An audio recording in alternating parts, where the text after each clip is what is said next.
mudaram as coisas, né? Como em 30 anos, tanta coisa mudou, tanta coisa é diferente. O que eu fui com 37 anos, hoje em dia, quem tem 37 não é. Hoje em dia, quem tem 37 anos é bem mais envelhecido, bem mais amadurecido. Na minha época, não.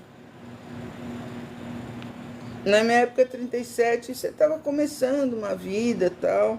Talvez se eu tivesse casado, com certeza eu teria filhos já, adolescentes, sei lá. Mas será que isso ia mudar alguma coisa? Eu penso que sim. Porque quando você tem filhos, o teu eixo muda. Mas eu acho que não cabia mais filho, porque o meu eixo já estava para ser mudado com a verdadeira história da minha vida. Aliás, falar nisso, eu não sei se vocês viram no Fantástico o rapaz, o médico, que ficou muito bravo porque a família que o adotou mentiu para ele.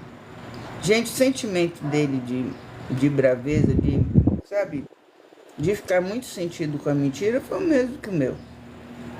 O mesmo que o meu. Por mais que eu ame e que amava os meus pais afetivos, eu fiquei com uma bronca imensa, sabe? Tipo aquilo, eles morreram, eu não pude tirar satisfação com eles, mas em algum lugar a gente vai ter que tirar uma satisfação. Obrigado da curtida, obrigado mesmo.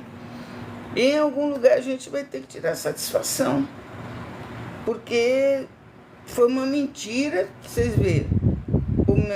Eu tô falando para vocês que os meus pais morreram, eu tinha 37 anos, eu só vim saber a verdade 10 anos depois. O meu irmão afetivo ainda esperou 10 anos para me contar. Olha que situação. E depois querem que a gente seja normal, sabe? Querem que a gente seja assim, que vai ficar tudo certo, que a tua cabeça não vai pirar, que você não vai surtar. Cada um surta de um jeito. Tem gente que surta no silêncio, como eu. E tem gente que surta gritando, vai parar no hospital, tal. Cada um surta de um jeito.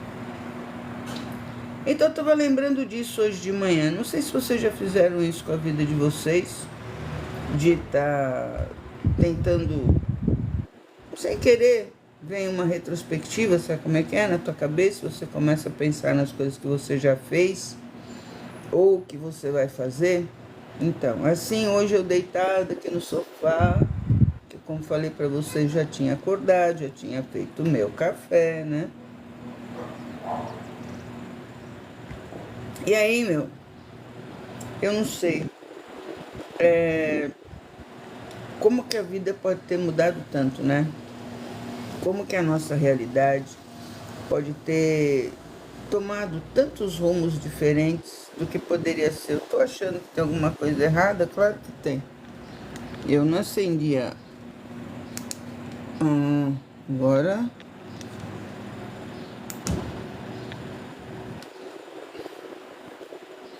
se eu não acender, não vai dar certo, né? Mas é isso. Eu comecei a conversar com vocês, até esqueci de me apresentar aqui para quem está chegando agora. E eu agradeço imensamente de você estar aqui na live. Muito prazer, eu sou Tereza Oliveira, tenho 68 anos, sou assistente social, ghostwriter. E tenho uma organização social chamada Projeto Hansen.com, que acolhe pessoas, pacientes, ex-pacientes e familiares nas questões sociais da hanseníase. E, sabe, foi muito bom fazer essa retrospectiva. Eu vou dizer para vocês por quê. Porque tirou um peso das minhas costas. Porque vendo a realidade de hoje, de quem tem 37 anos, eu muitas vezes me culpei por não ter tido determinadas atitudes quando tinha 37. Mas eu não posso fazer essa comparação. O mundo era outro. O mundo era outro. A gente não tinha isso aqui, ó, esse tete a tete, vamos dizer. Não tinha. Aliás, não tinha nada, né? Nada. Foi assim, bum, de repente foi tudo. E foi bom para ver o quanto a gente foi perdendo a ingenuidade, o quanto a gente foi perdendo aquela espontaneidade natural. Nossa, espontaneidade natural, forçar a barra, né, gente? Ser espontânea é natural, né? Mas tudo bem. A gente foi perdendo aquele molejinho que a gente tinha para viver, mesmo quando a gente saía da porta de casa para fora, a gente levava isso com a gente. Hoje em dia, se você perceber, somos todos robôs. A gente briga que vai ter robô, mas hoje em dia, se você perceber, a gente sai de casa todo dia já vestido de algum personagem diante daquilo que a gente vai fazer. Se você vai para o trabalho, você já vai vestido de funcionário. Você já sabe todos os problemas que você vai ter lá e tal. Se você vai para uma reunião, você vai vestido para aquela reunião. Quando eu digo vestido, é transformado. Nunca é você. No mundo que a gente criou de 30 anos para cá, que é o que eu estou fazendo na minha retrospectiva sem querer, não existe nada espontâneo. Tudo tem que ser muito bem calculado.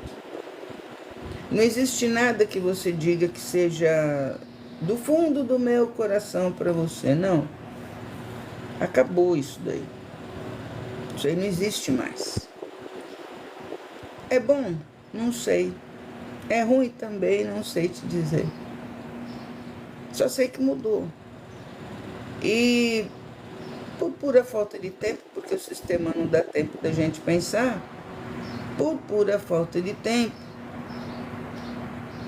eu realmente nunca tinha parado para fazer uma retrospectiva como hoje aconteceu. Parece que foi uma coisa assim, sabe? Alguém buzinou assim no meu ouvido. Lembra quando você tinha 37 anos? Foi quando seus pais morreram. Aí eu fui, sabe, digerindo e fui vendo que, putz, quanta coisa aconteceu. Quantas vezes eu fui enganada, quantas vezes eu não quis enganar, tem esse detalhe. E quantas vezes eu não chorei para conseguir levar a administração dos bens que meu pai tinha deixado em frente. E quantas vezes eu quis largar isso de mão, porque eu tinha que fazer sozinha. Ouvia muita crítica, muita sugestão, isso é óbvio, né? Mas que tivesse ali ajudando, realmente não. E quantas vezes eu quis largar tudo? Aí teve uma época que eu larguei, né? 2 anos depois que os meus pais faleceram, foi 2 anos? Acho que foi. Eu resolvi sair de São Paulo, capital. E resolvi vir para Barueri. Foi uma boa escolha? Sei lá, eu já estou aqui há tanto tempo que eu não sei responder para vocês se foi bom ou se não foi. A única coisa que eu consigo dizer para vocês, desse tempo todo, o quanto foi forte para mim a morte dos meus pais, o quanto me rasgou, eu acho que essa palavra é certa, que de lá para cá a única coisa que eu lembro que aconteceu comigo é que eu envelheci. E parece que quando a gente envelhece, vê esse pessoal aí dizer, olha que pessoa legal, a pessoa envelheceu, mas ela tem espírito de jovem. O cidadão, cidadã, não existe isso. A cabeça da gente não muda, sabe? A idade cronológica da gente muda, mas acontece que a idade mental da gente, a gente pensa igual como a gente pensava com 18 anos. A gente tem a mesma força interior, sabe? A gente tem a mesma vontade de ser alguém. e de sonhar ainda, né? Então é bobagem isso dizer, mas o que pesa com a idade é que você sabe que tem coisa que você não vai fazer mais. Nessa vida especificamente, dificilmente vai surgir a oportunidade de você fazer. Isso é uma coisa que vem muito clara na minha cabeça. Aí tem gente que fala, ai Tereza, não pensa assim. Gente, vamos cair na real, né? Claro que eu tenho que pensar. Tem coisa que eu não vou fazer mais. Sabe? Não por falta de nada. Ou talvez por falta de tudo. Oi, Ivonete, bom dia.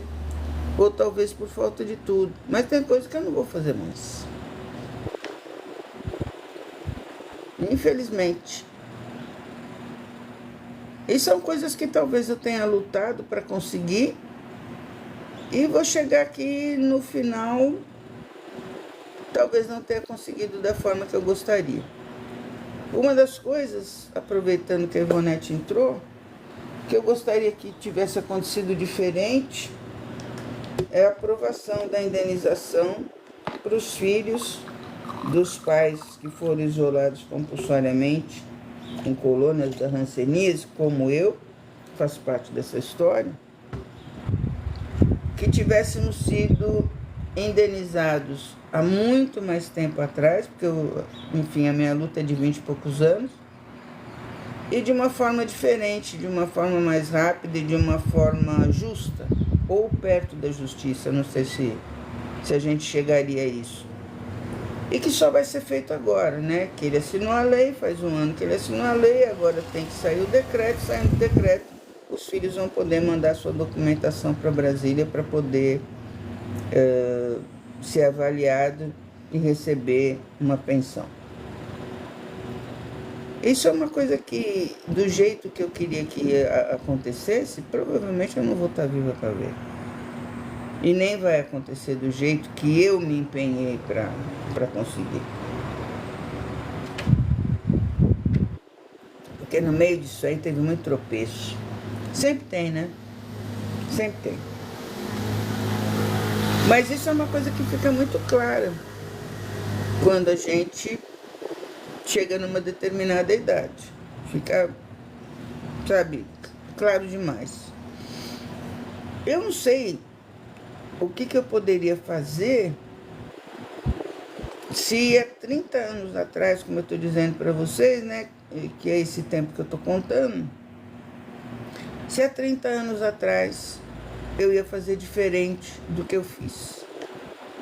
Eu acho que talvez não, porque, como eu disse para vocês agora, a gente envelhece, o corpo envelhece, mas a cabeça não. Então talvez eu fizesse do mesmo jeito, porque todo ser humano sempre quer acertar. Mesmo diante de um erro, ele sempre quer acertar. Ninguém faz nada, sabe, querendo errar. A gente tem ali os nossos limites, sabe, de erros e acertos, mas a gente tenta sempre estar acertando.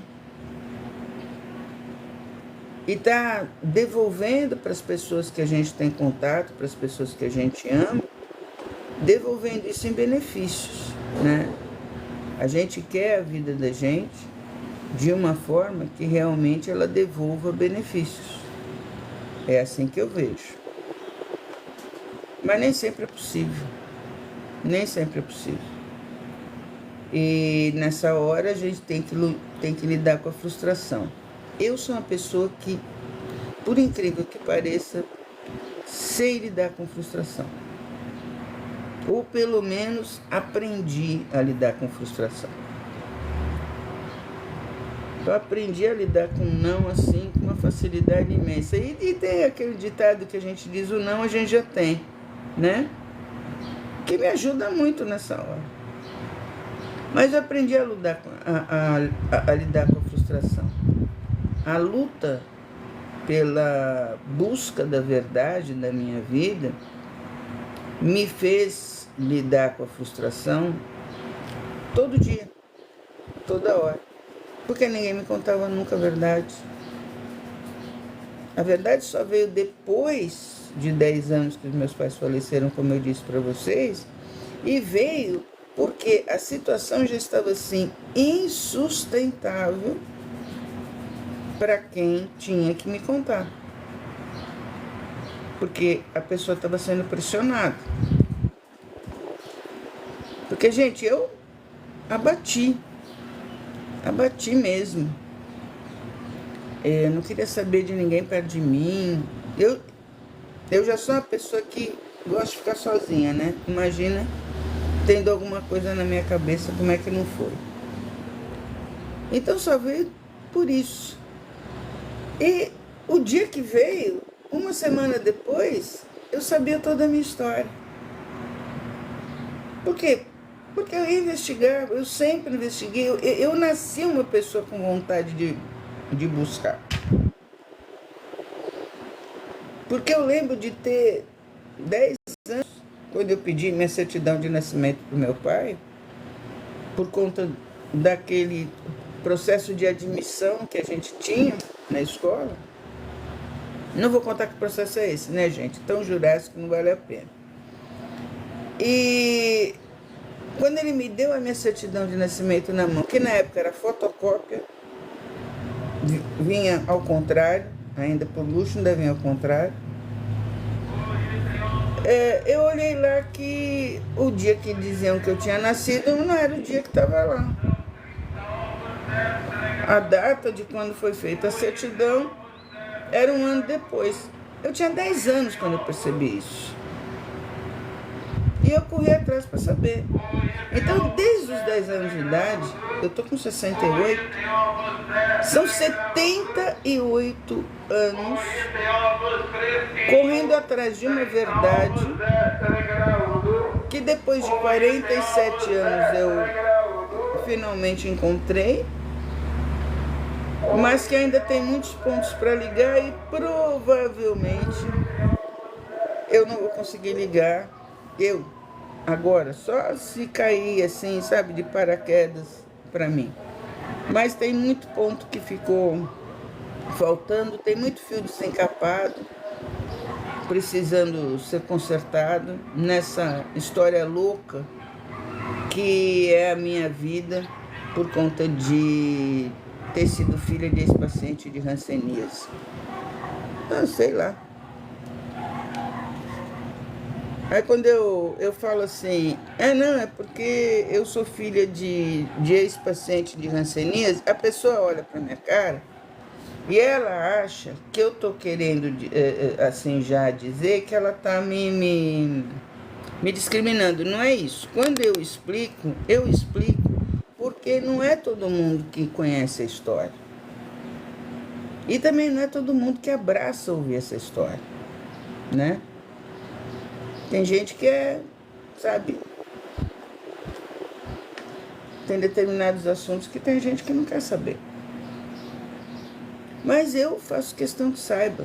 Todo dia eu tô aqui, eu faltei aqui 2 dias, né, vamos dizer. Todo dia eu tô aqui falando a mesma coisa, dizendo para vocês o quanto isso mudou minha vida. E mudou mesmo, e por isso que eu entendo aquele rapaz. Eu também já estive no Fantástico, conhecendo a minha família biológica,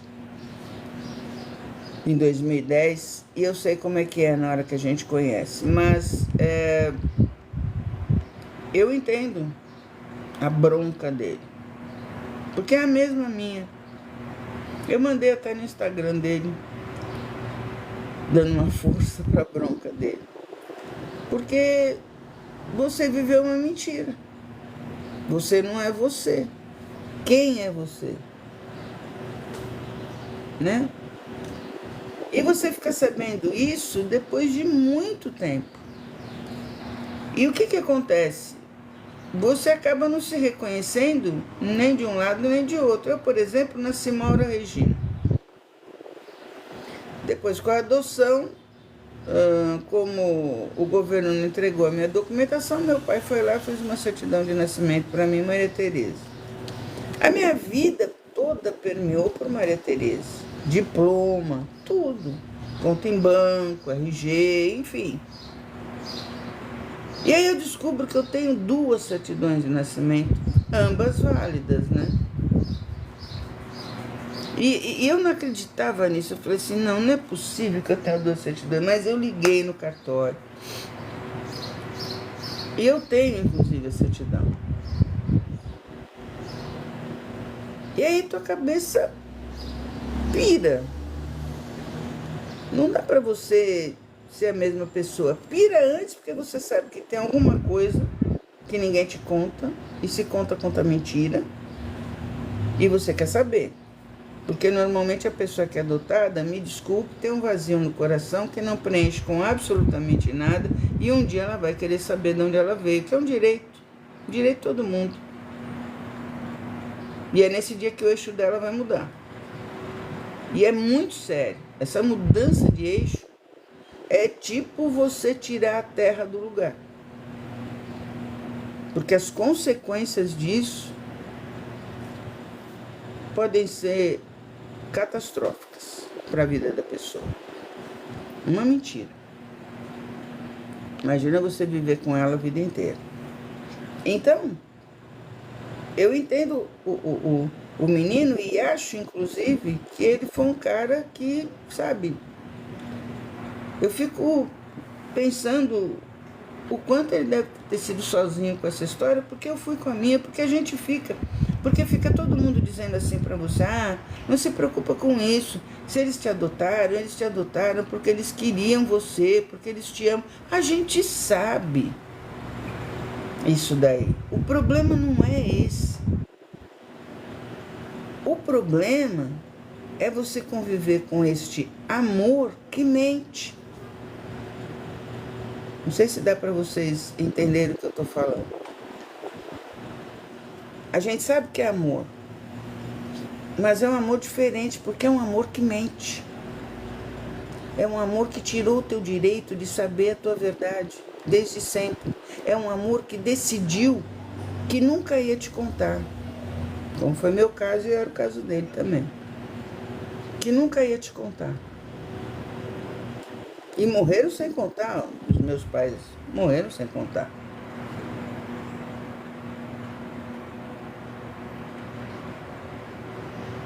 Amor mentiroso. E aí quando você conversa sobre essas coisas, as pessoas vêm para cima de você dizendo que você como é que a gente diz?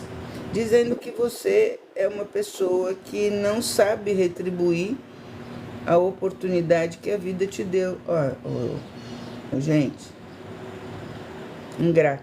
Você é ingrato. Que vai saber que vida você teria, né? Sendo que você foi criado numa família que te deu tudo. Aí eles jogam a responsabilidade para você que foi adotado. Você é o ingrato. E ser ingrato é pior do que ser mentiroso. Olha que confusão. Que rolo, né? Nem sei se depois eu vou baixar a live, mas eu vou, porque é por aí mesmo a reflexão. Então, gente, como conviver com isso? Como conviver com 2 lados? Com 2 pessoas dentro de um corpo? E aí eu entendo, rapaz. Então hoje, quando eu fiz a retrospectiva, que eu do tal dos 30 anos, dos 37 anos, eu fiquei pensando em tudo isso. Porque, claro, que com 37 anos eu tinha mais consciência de que a minha história deveria ser uma história muito dura, para eles não quererem me contar. E a partir do momento que eles morrem, eu tenho dentro de mim uma grande decepção também, além de perder as 2 pessoas, que foram as minhas referências. Eu perco a possibilidade de saber da boca dos 2 a verdade. Então eu perco todas as referências, tanto da minha vida afetiva quanto da minha vida biológica. Ah, mas ainda tinha seu irmão. Sim, tinha meu irmão, que demorou 10 anos para me contar.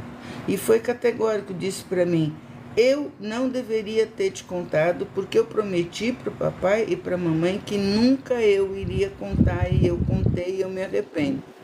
Parabéns. Foi assim. Foi assim. Essa coisa de ser humano, essa coisa de ser humano é muito complicado. Muito complicado. Mas deve ter alguém de vocês que está assistindo a live, deve ter alguma história semelhante, ou conhecer alguém com alguma história semelhante, não precisa ser igual, né? Que passa por mentiras que vão marcar sua vida inteira. Então, quando eu penso que eu tô com 68 anos, eu digo, caraca, eu não vou ter tempo de desfazer esta porcaria. Porque me contaram muito tarde. Por mais que eu queira, eu não consigo desfazer isso dentro de mim. E atrapalha. Eu não vivo dizendo para vocês aqui que espiritualmente a gente tem que manter a régua lá em cima, né?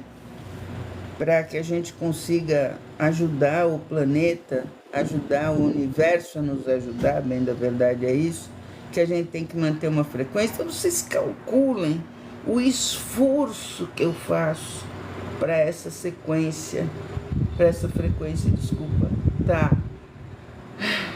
acima dos sentimentos que eu tenho. Olha, hoje tá uma catarse isso aqui, eu tô fazendo um divã, né? Um divã com vocês, mas é isso. É isso. Quem não gosta de ser real, quem não gosta de ser de verdade, quem precisa inventar histórias para estar fazendo live, esse tipo de coisa, paciência, se eu não tenho conteúdo próprio, eu não posso fazer nada. Eu tenho bastante conteúdo. E juro para vocês que eu não preciso ficar me programando para esse conteúdo aparecer, não. Ele vem, puf, e eu pego e jogo aqui para vocês. Se for bom, vocês enchem o negócio aí. Se não for bom, aparece 20 pessoas pra lá. Mas o assunto parece que tá bom. Só não tô ganhando tap-tap e não tô ganhando presente. E eu queria pedir para vocês, enquanto streamer pequeno aqui, eu preciso dos tap-taps de vocês pro algoritmo não me execrar, entendeu? Eu preciso do tap-tap de vocês exatamente para isso. Não é questão de vaidade, não. É uma questão de necessidade. Porque eu já evito fazer batalha. Porque eu entendi que o meu público não gosta de batalha. Então eu não vou ficar lá fazendo papel de tonto. E eu venho com conteúdo sempre. Sempre. E aí eu preciso da tap-tap. Para o algoritmo dizer, olha, tá legal. Tem dia que é mais, tem dia que é menos, mas eu preciso. Então, se você puder encostar na tela aqui, é só encostar, é de graça, você não vai gastar nada, é só você encostar assim e dar um tap-tap para a gente ter curtida suficiente para o algoritmo notar a gente. É só por isso, gente. E vocês sabem, vocês não dão tap-tap, vocês não querem. Isso é tão nítido. Tem dia que dá, tem dia que não dá. Tá tudo certo. Vocês não têm nada para me falar de tudo que eu contei para vocês? Eu tô aqui esperando tomar mais um café. Tô aqui esperando vocês me contarem alguma coisa. Hoje é uma daquelas lives que eu falo sozinha. Tudo acontece sozinho. Não acontece nada de novo. Pelo que tá aparecendo. Então, sabe o que mais? Eu vou botar uma musiquinha. Quem sabe, com uma musiquinha, você se anime, né? Ah, eu gosto muito dessa musiquinha. Vamos, gente, um animal.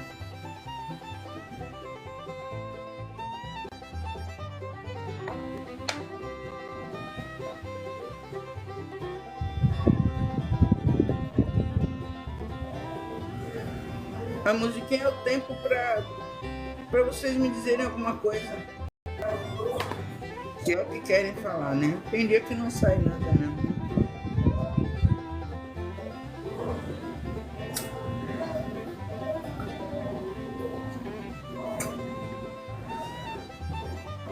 Eu, quando vou na live dos outros, eu sempre comento, porque sempre vem algum assunto, alguma coisa que tá falando, e eu sempre comento.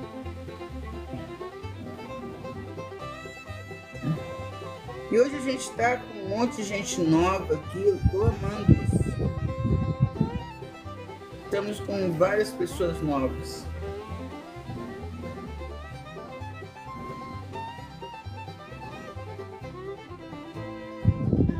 E já que tem gente nova no pedaço,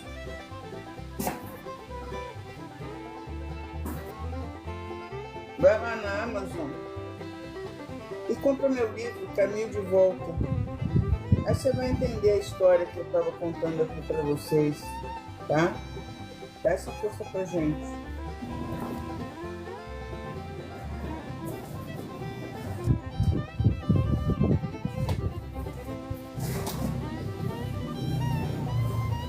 A história é tão complicada de entender que eu já estou no meu terceiro livro para contar a história. Estou me especializando na história. Mas tem sido meu trabalho durante todos esses anos.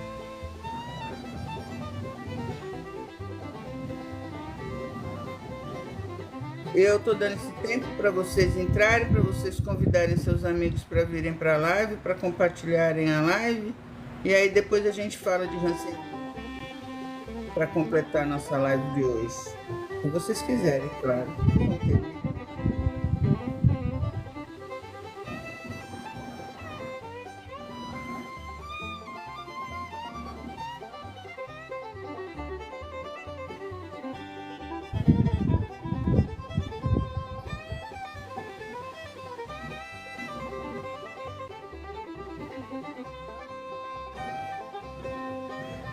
Vamos, gente.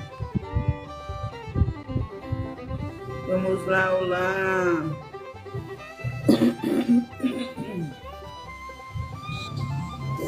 Deixa eu olhar aqui o meu pessoal. O meu pessoal deve estar todo dormindo com esse tempinho.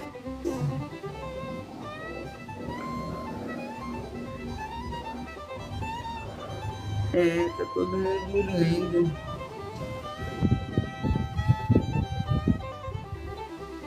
Vamos lá, gente.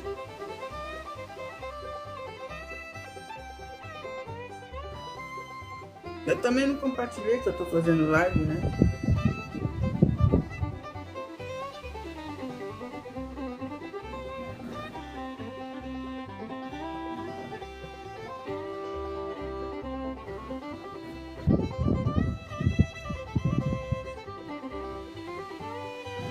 Vou pegar meu livro.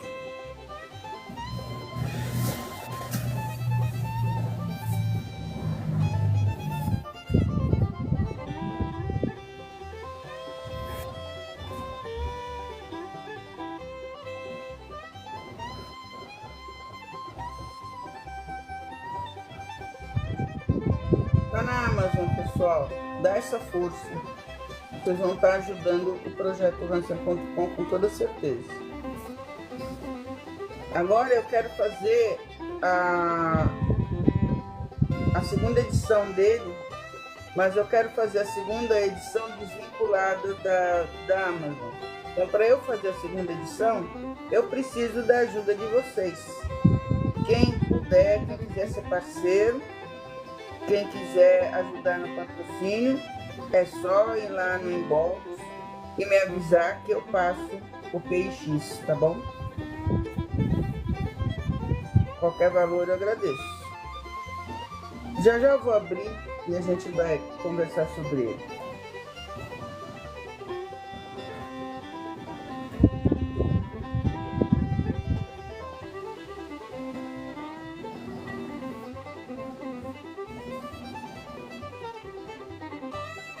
Uso nele. Olá, olá, você que está chegando. Eu fiz aqui uma retrospectiva de 30 anos atrás. Estou esperando chegar mais gente, que aí nós vamos falar um pouquinho mais sobre o meu livro. Agora no Natal, gente, vocês podiam ajudar, né? Caminho de Volta, Tereza Oliveira, na Amazon.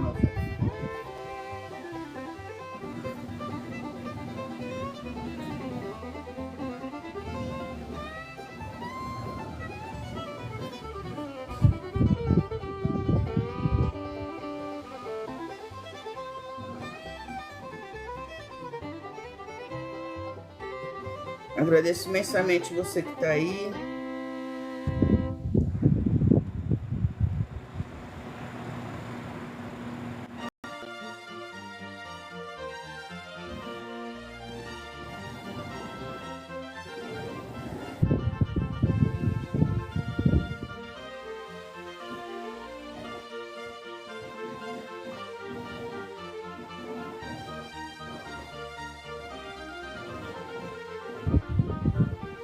Vamos lá, vou mostrar um pouquinho do livro para vocês.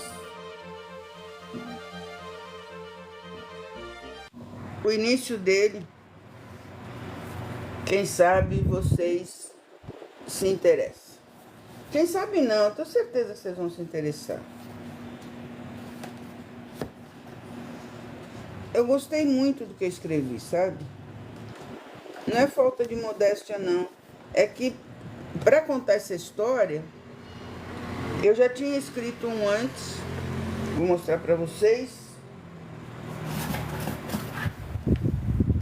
Que eu vou dar para uma amiga minha, o último que eu tenho. Que foi esse aqui, Nascidos Depois, é o Caminho de Volta. Nascidos Depois. Quando eu fiz esse livro, foi no começo da minha luta. Não tenho mais, as edições foram feitas e entrar na terceira edição eu que não quis. Por quê? Porque a fila andou, né? Muita coisa aconteceu.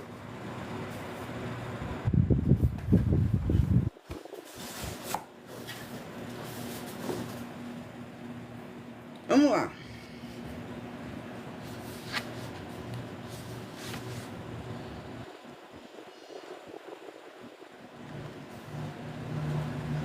Tudo começa mais ou menos assim, porque a verdade mesmo jamais saberemos.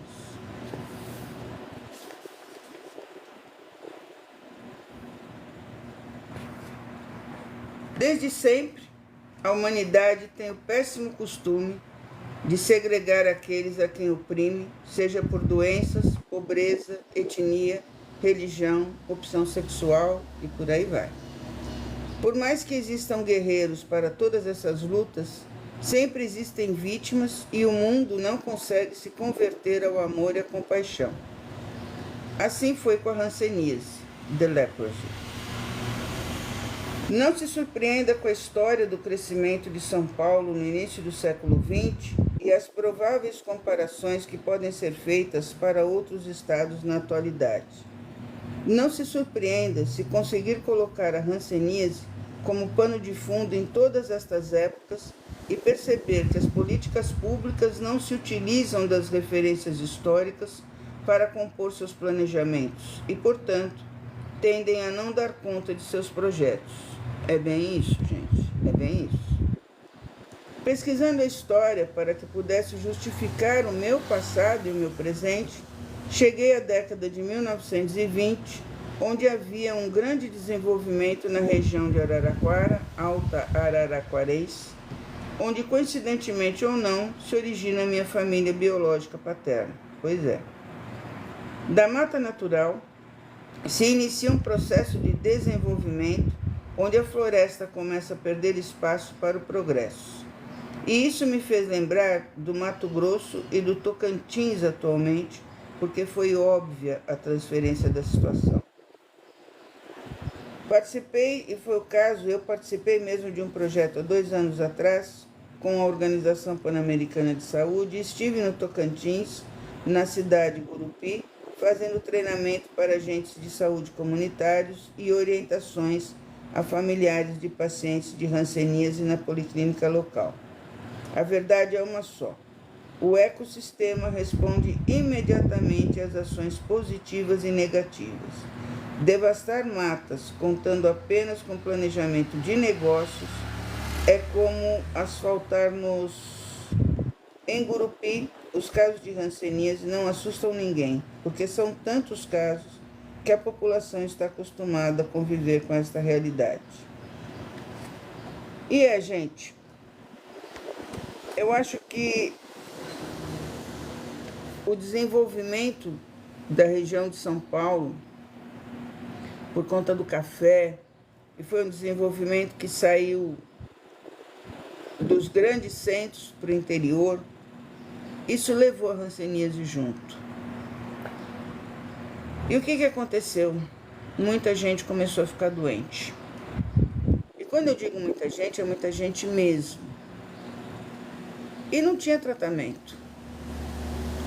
Então essas pessoas, até por ficarem incapacitadas, elas perdiam seus empregos, perdiam seus bens e começavam a perambular pelas ruas. E por conta de ficarem perambulando pelas ruas e o medo da sociedade de contrair a doença, fez com que no governo de Getúlio Vargas aparecesse a grande ideia de isolar essas pessoas em colônias. Então, quem tinha dinheiro na época doou terras, o governo construiu colônias em todos os estados do Brasil, e eu nasci dentro de uma delas, que foi, acho que a primeira que foi feita no Brasil, que foi lá em Jundiapeba, região de Mogi das Cruzes, São Paulo. Então, essas pessoas, assim como meus pais biológicos, ficaram internados nessas colônias, sem contato com o mundo, totalmente isolados mesmo, totalmente isolados, totalmente isolados. Só que a vida continuou lá dentro, né? E por conta de continuar lá dentro, bom dia, Itadu, bom dia, querido. Aliás, Itadu, eu tenho visto as suas postagens e eu gosto muito. E aí, o que acontece? Essas pessoas lá dentro, com a vida continuando, começam a fazer filhos. Quem entrava lá dentro era sozinho, ou tinha família, ou até casado, alguma coisa assim, acabava de uma certa forma fazendo outra família lá dentro, porque não tinha contato com o mundo externo. E nós fomos nascendo, mas tem que curtir. Ah, mas eu curto, você não viu não? Eu curti sim, pode deixar, estou sempre curtindo. E a gente foi nascendo, foram muitas crianças, várias, milhares, e aí precisou também isolar essas crianças. E aí, em 1949, surge uma lei que diz o seguinte: todo filho de paciente de lepra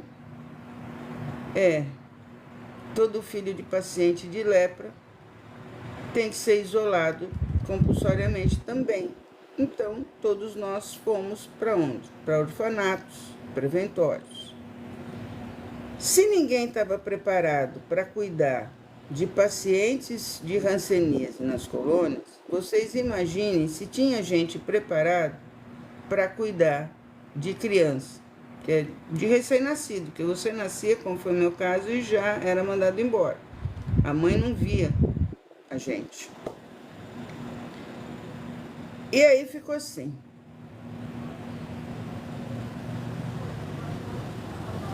Não entendi.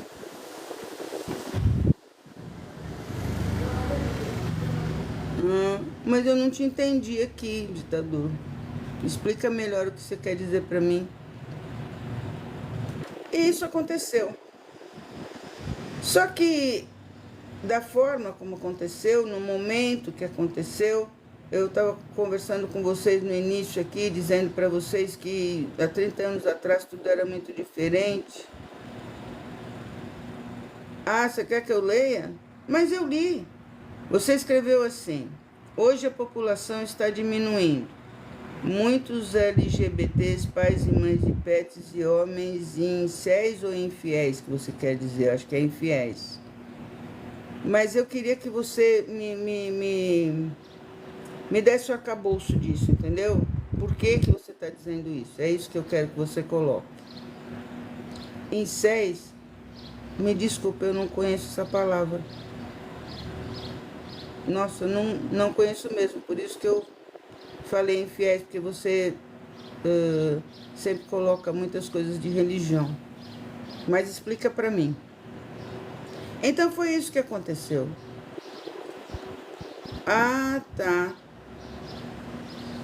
Olha, tá bom. Aprendi com você, não sabia. Infiéis é cara que não pega ninguém. Tá bom. Mas eu não conhecia. Então foi isso que aconteceu. Então a gente tinha os pacientes de hanseníase isolados que faziam, entendi, homens héteros de 40 anos de vida. É, mas tem mesmo. Não só homens, como mulheres também. Tem, tá certo. Então, o que acontecia? Se os pacientes não podiam ver as pessoas, estavam isolados, os filhos também cresceram isolados.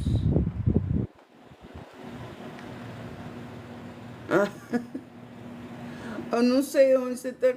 Nossa, eu até acho assim. Claro que as mulheres querem namorar. Ah, tá bom. Não é difícil não. As mulheres querem namorar sim, com toda certeza. Com toda certeza. Mas não vou entrar no mérito da questão com você, tá? Porque o TikTok adora me restringir. Então eu tenho que ficar na minha. Desculpa. Então foi isso que aconteceu, tá? Infelizmente, a gente teve que tomar, meu Deus, a gente teve que tomar rumos separados. Obrigado da curtida, obrigado mesmo. Infelizmente, a gente teve que conviver com muitas pessoas separadas, muitas, demais. E aí, essas famílias se perderam. Então, toda aquela estrutura familiar se perdeu. E com isso vieram todas as questões sociais a esse respeito. Então, esse é o meu trabalho, essa é a minha origem, essa é a minha indignação, tá? Com as coisas que acontecem, que aconteceram. Tudo por conta do preconceito, que normalmente deriva da falta de conhecimento e da falta, inclusive, de uma propaganda direta, vamos dizer assim, né? Que na mídia a gente tivesse mais espaço. Isso é difícil. Porque se a gente tivesse mais espaço, a gente conseguiria resolver muitos problemas. Porque são questões sociais que vêm de décadas e que a gente não vai conseguir, em hipótese nenhuma, resolver com uma indenização, enfim, com nada disso. Precisa realmente de um esclarecimento a esse respeito. Caramba, você tem 5 filhos, que bom, parabéns. É legal quando a gente vê pessoas com muitos filhos. Eu acho bonito. É difícil para criar, né? É uma responsabilidade aí, vezes 5. Parabéns por isso. Então, essa é a questão. Filho, eu nem casei, agora você... Eu sou solteira e sem filhos. Foi uma opção minha. Você tá vendo aí? Aí você vai dizer assim, não, eu aproveitei a vida, eu namorei bastante, mas eu nunca quis ter filhos. E para mim até foi bom porque eu tinha toda essa história de rancenias e não ia dar certo, sabe? Eu acho que foi até proposital, vamos dizer assim, interiormente falando. Talvez eu soubesse e eu nunca quis mesmo. Nunca quis. Oi, Tyson, bom dia, tudo bem? Então, por falta dessa política pública, sabe? Que a gente conseguisse colocar esse assunto em pauta sempre, é que eu venho todo dia aqui. Com décadas de atraso, óbvio, mas é aquilo que eu falei no começo da live, que a gente tem sempre aquela oportunidade, né? Hoje, que na época a gente não tinha. Obrigado, viu, lutador das suas curtidas. Obrigado mesmo, fico muito feliz com isso. Hoje, a gente tem a oportunidade de estar aqui e de estar conversando com vocês. Mas foi muito difícil a gente conseguir trilhar, inclusive pelos meios sociais, pelas redes sociais. É um caminho muito difícil de trilhar, sempre por conta do preconceito. Sempre.